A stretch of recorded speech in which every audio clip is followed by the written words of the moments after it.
Before I hand the podium over to our honoree, I'm pleased to announce that ICFJ will create the Christian Amanpour Award for Religion Reporting.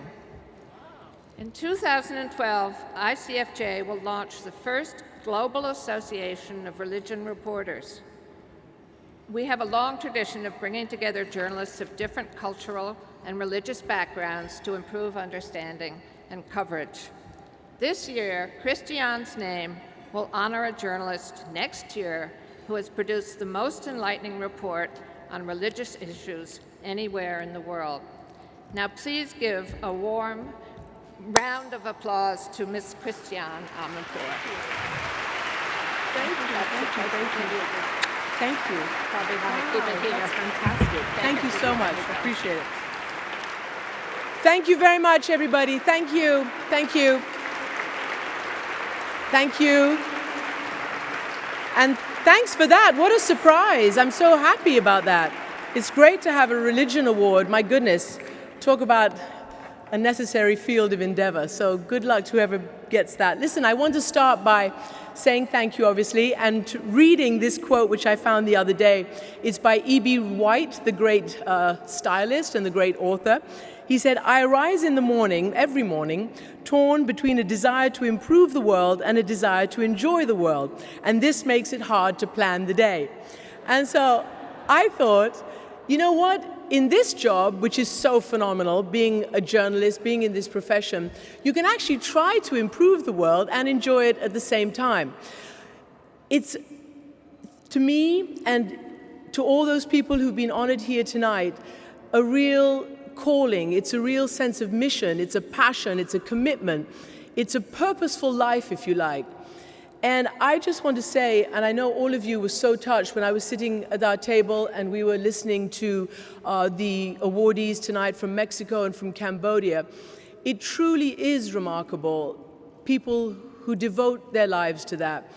I know what it's like to be afraid. And even though people like them display so much courage and do this incredible work, courage does not mean the absence of fear. It means managing the fear.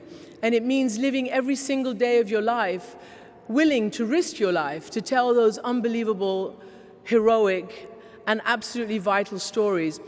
I mean, I just couldn't believe it when I heard that Ted had spent 4 years talking to the Khmer Rouge brother number 2 to get him to open up and tell his story, and that he had cried himself to sleep for 16 years before he felt satisfied that he could get the truth out, or at least try to find the truth. That's passion.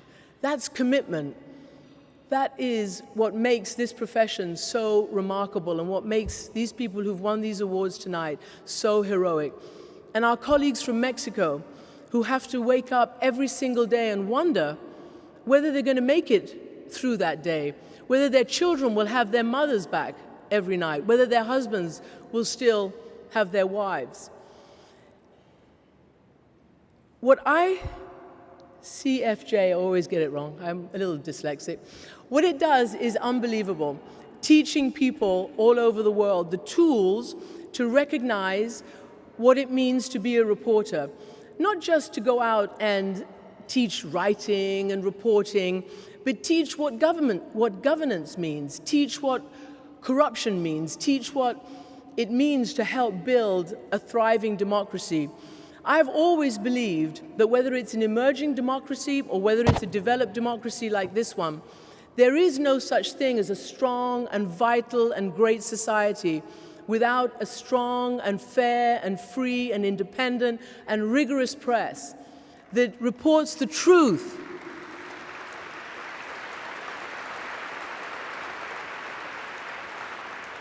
That reports the truth without fear nor favor.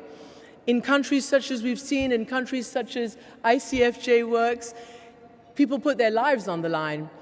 In capitals such as Washington, it's equally dangerous. This is a war zone all of its own. But it's the kind of war zone where you risk perhaps your moral courage, your intellectual courage, your social standing, and other such things. You risk and you determine that you're not here to be liked. You're not here to make friends. You're not here to be patted on the back.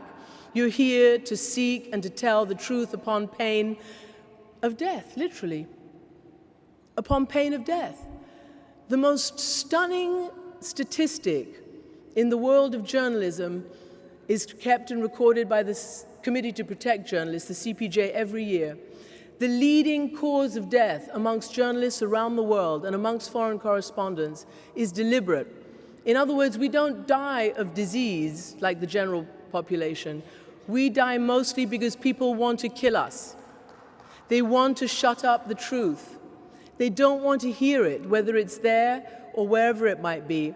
And therefore, it takes a special kind of commitment, like we've seen honored from Mexico and Cambodia tonight, to keep doing this work. It's really vital. And again, the tools that ICFJ gives remind me of the tools that Roy Gutman, my colleague who used to be at Newsday and now is with the McClatchy papers, did when we were all in Bosnia.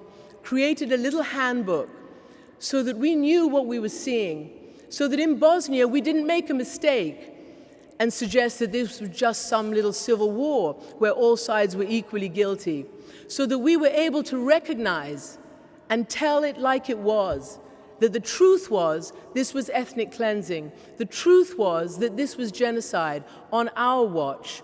And if we pretended that we were neutral in the misguided notion that we were being objective, then we were an accomplice.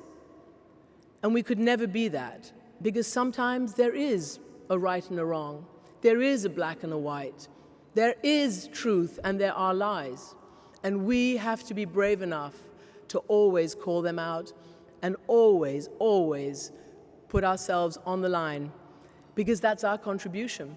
In the United States, with this amazing Constitution and your First Amendment, this is the country, the only country, where journalists actually have a role. We're a pillar. We called ourselves, and we're called the Fourth Estate. It means something. No country, whether emerging or whether developed, can be strong without this amazing, amazing profession. And so I'm really, really proud. Thank you so very, very much for this award. And I just want to end with another quote, which I love, by the legendary CBS journalist Fred Friendly, who once said, "Our job is not to make up anybody's mind, but to make the agony of decision-making so intense that the only way to escape is by thinking." Thank you.